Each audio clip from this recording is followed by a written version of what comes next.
سلام عشقای من، به یه ویدیوی دیگه خوش اومدید.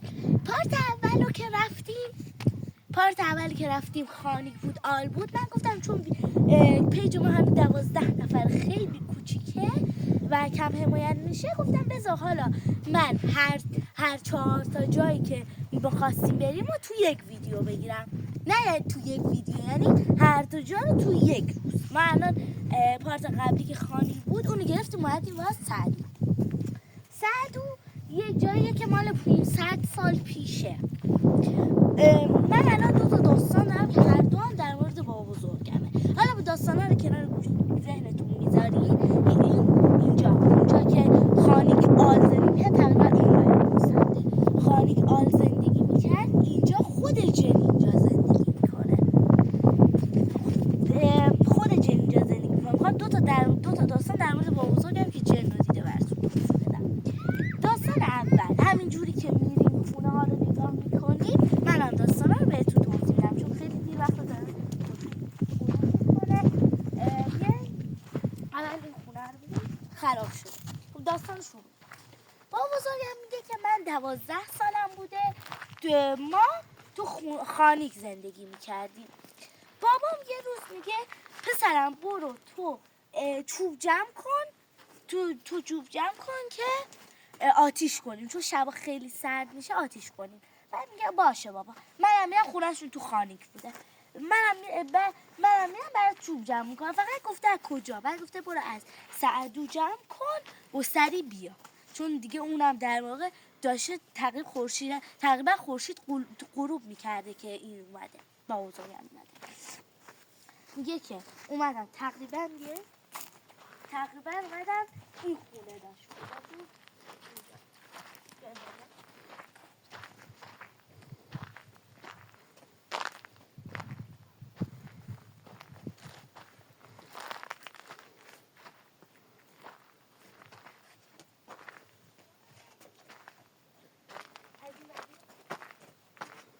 میگه تقریبا همینه ها چوب ریخته بود.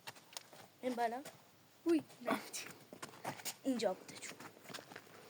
میگه من نشسته بودم اینجا داشتم چوبا رو جمع میکردم، تو حال کار خودم بودم. بعد دیدم تقریبا همینجا یه خانومه دیگه هم داره مثل من جمع میکنه. بعدش میگه که من نشستم تو حال کار خودم بودم، نه با اون کار داشتم نه اون به من کار داد.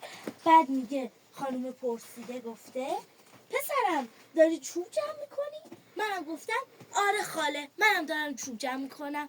گفته برای چی؟ میگم چون اونجا خانیک هوا خیلی سرد شباش، من چوب جمع میکنم که آتیش کنیم گرم شه. بعدش خانم گفته آره پسرم، منم اونجا همین سعدو خونه من همونجایه. نه اونجا نبوده، اینجا بوده، این تو بوده خونه من، این تویه. منم چون شبا خیلی سرد میشه بچه‌ام تو خونه‌ان، منم چوب جمع میکنم میبرم اونجا. ببخشید من اشتباه میکنم چون که الان چند ویدیو پشت سر هم دارم میگیرم، دیگه ذهنم قاطی کرده.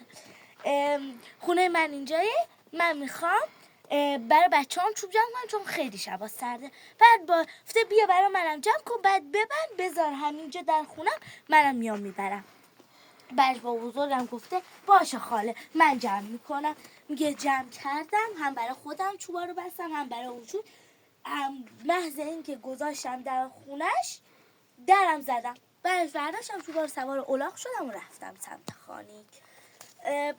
میگه اونجا رسیدم، بعدش به بابام گفتم بچه اینقدر دیر کردی؟ بابام گفته بچه اینقدر دیر کرد؟ گفتم یه خانومم اونجا بوده، من داشتم چوب جمع کردم، گفته برای منم جمع کن. بعدش میگه که من محض این که با بابام گفتم، بابام گفته از تو خونه تکون نمیخوری، جا مامانت میمونی. میاد باباه، میاد اینجا، بابا میاد اینجا، میبینه اینجا چوب بسته گذاشته شده. بعد نگاه میکنه، یادش میاد که دقیقا همین چاه هم نیست، اسمش سویه فکر کنم، نه سو خونه جنا بوده و هیچ کس اینجا زندگی نمی‌کرد. فکر کن 12 سالش بوده، هنوز 500 سال کامل نشده که اینجا قدیمی بوده، اصلا اینجا هیچکی زندگی نمی‌کرد، ولی 500 سال پیش بوده. میفهمه که خونه جنا. بعدش میاد میره خونه، میگه که پسرم بابا بزرگم باباش میگه پسرم تو دیگه اصلا نمیری چوب جمع کنی به هیچ وقت. و به بابا بزرگم میگه چرا بابا؟ میگه که اونجا اون خاله‌ای که دیدی خاله حسابش کردی جن بوده. بابا بزرگم از ترس میگه خب بیاین یک دو سه جا خونه رو نگاه کنیم و اون جای چاه هم براتون توضیح بدم. یه لحظه قطع میکنم. گرفت. مثلا اینجا چی بوده بابا؟ هنوزم هست. چقدر ترسوی. بده من دوربینو ببر.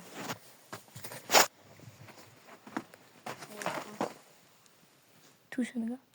مثلا کلا یه حس گرمی داره نزدیکش میشی. اوه چه ترسناکه. دوربینو بگیر. بیا نه خیلی من ترسم. من اصلا نمیترسم. نه فعلا اینا که دیگه یعنی الان اونجا که میری این ورش این دیوار کوچیکه که هست اون ور همون جاییه که با بزرگ دیده. آره دیگه همون جاییه.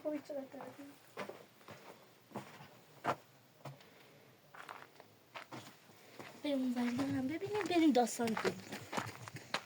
اون چاهایی که عمو جعفر گفت کجایه؟ پشته. ما باید بریم اونجا. نه اینجا. بالا خداحافظی کن دیگه. به بچه هم بریم داستان دوم. اون پشت چاه هست که بریم.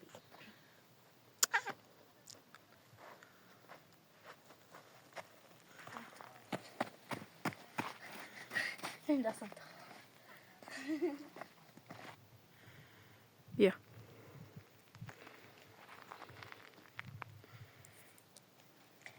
حالا بریم اینجا رو چرا کردن؟ اگه گفتیم اینجا به خاطر اینکه کوزه طلا بوده کردن. اصلا کلا این مال 500 سال پیش بوده قطعا دیگه اینجا یه طلایی هست. این داستان نبود ولی این داستان ترسناک‌تر از این چیزی که این چاه یه لحظه قطع کن. چاه پیدا کن.